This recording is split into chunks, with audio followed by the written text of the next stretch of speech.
Hello everyone, good morning, good afternoon, good evening. जिस time पे आप ये वीडियो देख रहे हैं, आप सभी को मेरा नमस्कार। कैसे हैं आप सब लोग? आई होप कि सारे स्वस्थ, व्यस्त और मस्त होंगे। आज के ब्लॉग की शुरुआत हो रही है सुबह के 5:30 के अराउंड। 5:30 बजे उठी। बाहर जो हमने लाइटिंग रात को जला के रखी थी, इतनी सुंदर दिख रही थी, ऐसा लग रहा था जैसे आसमान में तारे चमक रहे हो, टिमटिमा रहे हो। बहुत ही सुंदर नज़ारा था और एकदम से मन नहीं कर रहा था यहाँ से हिलने का। मैं तो सोचती थी बैठ जाऊँ थोड़ी देर के लिए, नज़ारे ले लूँ, पर क्या करिए, जिम्मेदारी पूरी करनी होती है, नज़ारे लेने का वक्त नहीं होता है, तो हम कम में भी खुश हो जाते हैं। थोड़े से नज़ारे सही पर मन को संतुष्टि दे देते हैं और उसके बाद अपने दिन की शुरुआत करते हैं बहुत ही जोरों शोरों के साथ में, बहुत ही पॉजिटिव थॉट के साथ में, पॉजिटिव एनर्जी के साथ में और एक फ्रेश मूड के साथ में। तो सबसे पहले चलते हैं किचन में और पहले अपना गर्म पानी पी लेते हैं। सबसे पहला टास्क होना चाहिए आपको अपनी बॉडी को हाइड्रेट करने का। तो पानी पिए सबसे पहले, सो के उठ के पानी भर के कप में रख दिया, पर बहुत ही गर्म हो गया था। और हम इंसान ऐसे हैं, आई मीन स्पेशली लेडीज़, औरतों को ये होता है कि टाइम वेस्ट करना उनको बहुत बुरा लगता है, स्पेशली सुबह के टाइम पे, क्योंकि काम बहुत ज़्यादा होता है और समय थोड़ा कम होता है। इसीलिए जब तक पानी ठंडा होता है, मैंने सोचा तब तक जो है वो हम सब्जी तड़क लेते हैं, क्योंकि पतिदेव को जाना होता है अर्ली मॉर्निंग ड्यूटी पे। 7 o'clock के अराउंड उनको निकलना होता है, तो मुझे होता है कि उनके लिए लंच रेडी रहे, फिर कोई टेंशन नहीं होती है। बाकी काम थोड़े ऊपर नीचे हो भी जाए तो कोई प्रॉब्लम नहीं, सबसे पहले उनके काम हो जाने चाहिए। तो मैंने सोचा तब तक सब्जी तड़क लेती हूँ, जब तक अपना पानी ठंडा हो जाता है। तड़का लगाने के बाद में मैंने बैठ के तसल्ली से पहले पानी पिया। जब तक मेरा तड़का तैयार हो जाता है, मसाला, तब तक अपना पानी एंजॉय करेंगे। मैं हर औरत से, हर इंसान से कह रही हूँ कि मॉर्निंग में सबसे पहले पानी ज़रूर पिए, अपनी प्रायोरिटी सेट करिए। काम भी होता रहेगा लेकिन आपको अपना ध्यान खुद रखना होगा। आपका शरीर अगर सही रहेगा तभी आप काम कर पाओगे और दूसरों को भी हेल्प कर पाओगे, दूसरों की सेवा कर पाओगे। कुछ भी आपका टास्क है वो तभी परफॉर्म कर पाओगे जब आपकी बॉडी पहले हेल्दी रहेगी। तो आपका मेन मोटिव होना चाहिए खुद को हेल्दी रखना, स्वस्थ रखना, मस्त रखना और व्यस्त रखना। तो यहाँ पे देखिए, साथ ही साथ मैंने दूध लगा दिया है मक्खन बनाने के लिए, लस्सी बनाने के लिए, जो कि थोड़ा सा डरामे कर रहा था, मतलब चल नहीं रहा था। हर मिडिल क्लास फैमिली में ये चीज़ तो होती ही है, चलने में दिक्कत होती है। हिलाओ दो तारों को, थोड़ा इधर उधर, थोड़ा थोड़ा छेड़ दो तारों को, अपने आप करंट दौड़ उठता है सारी चीज़ों में। बस सेम वही चीज़ है। मिडिल क्लास फैमिली इन ऐसे ऐसे इलेक्ट्रॉनिक चीज़ों के बगैर अधूरी है। ये निशानी होती है मिडिल क्लास फैमिली की कि हम लोग किस तरह की चीज़ें यूज़ करते हैं, उनको फेंकते नहीं है, यूज़ करने में इंटरेस्ट रखते हैं। और यहाँ पे देखिए तड़का बिल्कुल रेडी है, बहुत ही खूबसूरत, बहुत ही लजीज। तेल थोड़ा ज़्यादा पड़ गया, थोड़ा नहीं काफ़ी ज़्यादा डल गया है तेल मुझसे। बट आज हम बनाने जा रहे हैं आलू, बैंगन और शिमला मिर्च की सब्जी।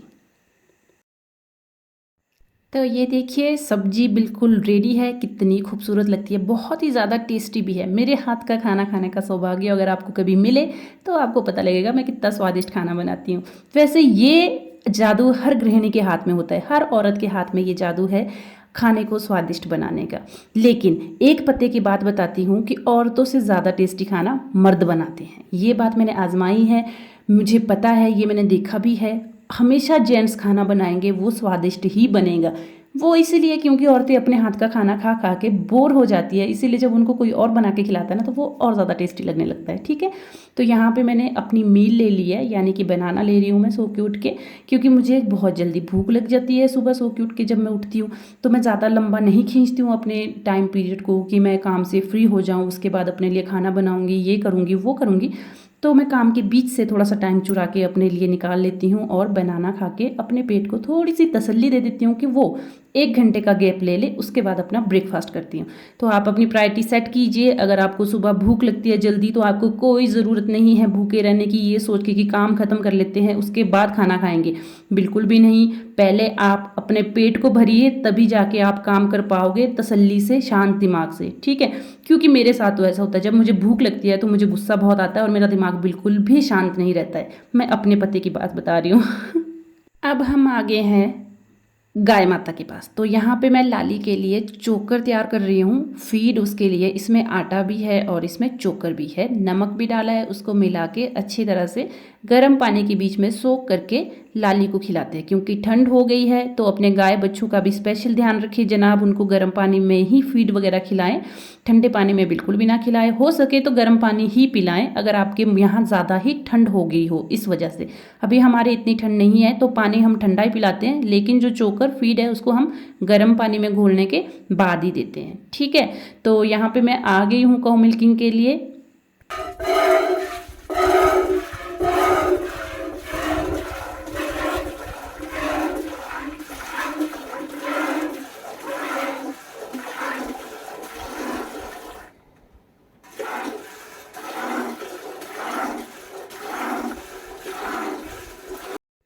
कितने लोगों को ये साउंड बहुत ही पसंद आई काउ मिल्किंग करते टाइम, जब दूध बाल्टी के साथ टकरा रहा है तो कितनी अच्छी आवाज़ आ रही है। कितने लोगों को ये आवाज़ पसंद आई है कमेंट सेक्शन में ज़रूर बताएं, क्योंकि मुझे बहुत अच्छी लगती है, इसीलिए मैंने इतने से पोर्शन को वॉइस ओवर नहीं किया है, एज इट इज़ रखा है। तो एक बात बताती हूँ मैं आपको कि मैंने काउ मिल्किंग कौन सी एज में सीख ली थी। जब मैं 6th या 7th क्लास में पढ़ती थी उस टाइम पे मैंने काउ मिल्किंग सीख ली थी, क्योंकि मेरे अंदर एक बेटी का दिल है जो कि अपने माँ को तकलीफ़ में देख के थोड़ा सा पिघल गया था। जिस महीने में घास काटने का टाइम होता है तो मेरी मम्मी जो है वो घास काटने जाते थे बहुत दूर, मतलब जहाँ पे डोगरी कहते हैं ना, तो हमारे घर से वो काफ़ी दूर था। वहाँ पे जाके वो घास काटते थे। उस टाइम बहुत पुराना टाइम है, मतलब तो आज से काफ़ी साल पहले की बात है, जब मैं 6th-7th स्टैंडर्ड में थी। तो रात को वो काफ़ी लेट आते थे, अंधेरा ही हो जाता ऑलमोस्ट जब तक वो आते थे। तो मुझे था कि मैं अपनी तरफ से कुछ करना चाहती थी, हेल्प करना चाहती थी अपनी मम्मी की। तो इसीलिए मैंने डिसाइड किया। और 7th में पढ़ने वाला बच्चा बहुत बड़ा नहीं होता है, आज की एज के बच्चों के हिसाब से तो बिल्कुल ही बड़े नहीं होते हैं। तो मुझे लगा मैं अपनी मम्मी की हेल्प करना चाहती हूँ, मैं कैसे हेल्प करूँ। मुझे अच्छा नहीं लगता था कि वो रात को अंधेरे में आते हैं, फिर उसके बाद वो काउ मिल्किंग करते हैं, फिर आके घर में नहाते धोते थे, फ्रेश होते थे। तो वो मुझे बिल्कुल भी अच्छा नहीं लगता था। मैं चाहती थी मैं अपनी तरफ से कुछ तो हेल्प कर सकूँ उनकी। तो एक दिन मैं ऐसे ही बस बाल्टी उठा के चले गई कि मैं अपनी मतलब गाय की जो है वो खुद से दूध निकालूंगी, देखा जाएगी जो भी हो गया। बिल्कुल इंडिविजुअली मैं चली गई वहाँ पे। और वहाँ पे जाके जिस पे हम बैठते हैं, जैसे मैं अभी बैठी हूँ इस पे, ये जो चौकी सी है पाटला टाइप है, हमारे पाटला बोलते हैं इसको। ठीक है, बेंच जो है ऐसा एक होता था, उसको हमारे ठेलरा बोलते हैं। आपकी लैंग्वेज में क्या बोलते हैं ज़रूर बताइए। जिस पे बैठ के काउ मिल्किंग करते हैं हमारी साइड उसको ठेलरा कहते हैं। तो वो मैंने पकड़ के मैं ऐसे बैठने लगी गाय के पास में, तो गाय को लगा मैं उसको मारने आ रही हूँ। जैसे मैं उसको बैठने के लिए नीचे रखती और वो डर रही थी, गाय अपने लिए डर रही थी और मैं अपने लिए डर रही थी। मैं भी छोटी थी, इतनी समझ नहीं थी कि कैसे क्या होगा क्या नहीं हो गया, इतनी समझ नहीं थी। डरते डरते डरते मुझे 10 मिनट हो गए वो सब करते हुए, और मैंने एट दी एंड ये सोचा कि देखा जाएगा जो भी होगा यार, मैं कर लेती हूँ बस। जैसे ही मैं गई, मैं बैठी सीधे गाय के पास में और बिल्कुल एकदम निश्चिंत होके सीधा गाय के थन को हाथ लगा दिया, और मेरी गाय बिल्कुल शांत हो गई, रिलैक्स हो गई बिल्कुल ही। तो वो अपने लिए डर रही थी और मैं अपने लिए डर रही थी, लेकिन जब मैंने अपना डर ओवरकम कर लिया तो मुझे उस चीज़ का बहुत मज़ा आया। उसके बाद मैंने जब काउ मिल्किंग करना शुरू किया, आधा से ज़्यादा दूध बाहर गिर रहा है, हाथों में लग रहा है, कोई वो नहीं था, डायरेक्शन सही नहीं थी, इधर उधर घिर रहा है, मतलब बहुत कुछ ऐसा हो रहा था। तो ये था कि वो करते करते करते करते मैंने आधा दूध बाहर गिरा दिया, आधा रख दिया, बहुत अनर्थ किया मतलब लिटरली। और लेकिन ये कि तब तक मेरी मम्मी आ गई, उन्होंने देखा कि चलो मेरी बच्ची मेरे लिए कर रही है, मेरी हेल्प करना चाहती है। तो my mom get so emotional, मतलब उनको वो एक इमोशनल सी मोमेंट थी उनके लिए कि मेरी इतनी छोटी सी बच्ची जो है वो मेरी हेल्प करने के लिए अकेले यहाँ पर गाय के पास बैठी है। तो मुझे अच्छा लगा कि चलो मेरी मम्मी को भी महसूस हुआ कि नहीं, कि हाँ मैं आपसे प्यार करती हूँ, मुझे भी आपके दर्द तकलीफ़ से मुझे भी तकलीफ़ होती है, आपको कष्ट देते हुए या कष्ट में देखते हुए। तो उसके बाद उन्होंने मुझे सिखाना शुरू किया, वो अपने साथ मुझे लेके जाते थे, उन्होंने मुझे सिखाया। 3-4 दिन कंटिन्यू सिखाने के बाद में मैंने इंडिविजुअली काउ मिल्किंग करना शुरू कर दिया। और आप मानोगे नहीं, मेरी मम्मी का इतना सहारा हो गया था ना वो। मेरी मम्मी कहते थे कि मुझे बहुत सहारा है इस चीज़ का, अगर मुझे घर में आके काउ मिल्किंग करी हुई मिलती है ऑलरेडी तो मुझे तसल्ली है उस चीज़ की। फिर मैंने धीरे धीरे धीरे धीरे सारे काम सीख लिए, खाना बनाना सीख लिया, कैसे खाना बनाते हैं, आग जलाना, पानी गर्म करके रखती थी अपनी मम्मी के लिए। हर एक चीज़ मैंने सीख ली, मतलब धीरे धीरे सीखते सीखते। अगर आपके मन में वो चीज़ हो तब आप वो चीज़ सीख सकते हो कि मुझे सीखना है या मुझे करना है, मुझे दूसरों की हेल्प करनी है। अगर आपके दिमाग में ये थॉट रहेगा तो आप ज़रूर सीखोगे और आप करोगे भी।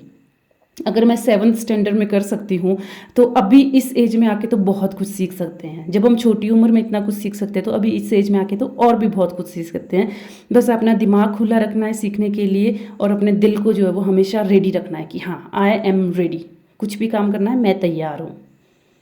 बहुत से लोग मुझे बोलते हैं कि इतना पढ़ने के बाद में, डिग्री लेने के बाद में गाय गोबर का काम कर रही है, गोबर के बीच में रहती है। तो मैं एक बात बताना चाहती हूँ, देखो, मेरी गलती कि मैं ये कर रही हूँ, मेरी खुशनसीबी कि मैं ये कर रही हूँ, क्योंकि मुझे इस काम को करने में कोई शर्म नहीं है और मेरी एबिलिटी नहीं है उस लायक। वो मेरी ही गलती है कि मैं किसी अच्छी पोजीशन पे हूँ। अगर मेरी अपनी काबिलियत होती, मेरी अपनी मेहनत होती तो मैं कहीं जॉब कर रही होती। इसके लिए मैं किसी और को दोष नहीं दे सकती हूँ। मैंने ही शायद अपना अपना 100% नहीं दिया है, मैंने ही अपनी 100% कोशिश नहीं की होगी कि मैं कहीं पर जॉब में हूँ, सरकारी नौकरी में हूँ। अगर आप वो मेहनत नहीं कर रहे हो, आप किसी चीज़ में असफल हो, तो उसको एक्सेप्ट भी करना पड़ता है, और मैंने ये चीज़ एक्सेप्ट की है मुझे। लेकिन मैं जो ये काम कर रही हूँ इसको करने में भी मुझे कोई शर्म नहीं है, मुझे कोई दिक्कत नहीं है इस काम को करने में, मैं खुश हूँ। अगर मैं वो नहीं कर सकती हूँ तो मैं ये कर सकती हूँ, क्योंकि मेरी सिचुएशन इस टाइम पे ये है। जिस हालात में मैं हूँ उस हालात में मुझे ये काम करना बहुत अच्छा लगता है, मुझे कोई प्रॉब्लम नहीं है। अगर आप कोई काम मर मर के कर रहे हो, दुखी आत्मा से कर रहे हो, उस काम को करके आप खुद जो है वो ख़त्म हो जाओगे अंदर से। लेकिन मैं तो खुशी से कर रही हूँ, तभी तो 70 किलो हो गई हूँ, फिर से खुशी से कर रही हूँ ना ये सब कुछ। इसीलिए तो वेट बढ़ता ही जा रहा है, घटने का नाम ही नहीं लेता है यार। जैसे भी हालात में हो, जैसे भी सिचुएशन में हो, स्माइल करो और बस शुरू हो जाओ, ठीक है। हारना नहीं है हालात से कभी भी। जैसे भी हालात आए उसको बहुत ईजिली, बहुत प्यार से फेस करो और खुशी खुशी के साथ फेस करो, क्योंकि हमेशा बुरा वक्त नहीं रहता है, अच्छा वक्त भी आता है। और आई एम नॉट सेइंग कि ये मेरा बुरा वक्त है, ये भी मेरा अच्छा ही वक्त है, क्योंकि मुझे कोई प्रॉब्लम नहीं है, मुझे कोई दिक्कत नहीं है, ठीक है। मेरे पास बहुत ही अच्छी लविंग फैमिली है जो कि मुझे बहुत सपोर्ट करती है हर एक चीज़ में, तो मुझे कोई दिक्कत नहीं है, मुझे ये काम भी करना पड़ रहा है। लेकिन हाँ, जो मेरी क्वालिफ़िकेशन है उसके हिसाब से मुझे और बेहतर करना है, बहुत बेहतर करना है, और मैं करूँगी। पर ऐसा नहीं है कि मुझे ये करने में कोई शर्म हो, बिल्कुल भी नहीं। आई एम सो प्राउड, क्योंकि मेरी माँ ने भी यही काम किया है। कोई भी काम करो पूरी शिद्दत के साथ करो, पूरे सच्चे मन के साथ में करो। ऐसे करो कि ये मेरा ही काम है, कोई ज़बरदस्ती नहीं है, ये किसी और का काम नहीं, मेरा ही काम है। कोई भी काम अपना काम समझ के करोगे तो उससे आपको अच्छा ही मिलेगा, कुछ नुकसान नहीं होगा, ठीक है जनाब। तो यहाँ पे देखिए मैंने पूरा क्लीन कर दिया है, ये देखिए बहुत अच्छी तरह से साफ़ हो चुका है। और मैंने अपने गाय और बच्चू दोनों, जिनका नाम है लाली और नंदू, दोनों को धूप में बाहर निकाल दिया है। और अब हम ये व्लॉग को यहीं पे ख़त्म कर देते हैं, क्योंकि ये व्लॉग बहुत ज़्यादा लंबा चला गया ऑलरेडी। आपसे मिलेंगे बहुत ही जल्द न्यू व्लॉग में। तब तक के लिए आप अपना ध्यान रखें, स्वस्थ रहें, व्यस्त रहें और मस्त रहें। कमेंट करके ज़रूर बताएं आपको वीडियो पसंद आई या नहीं। Okay, bye bye.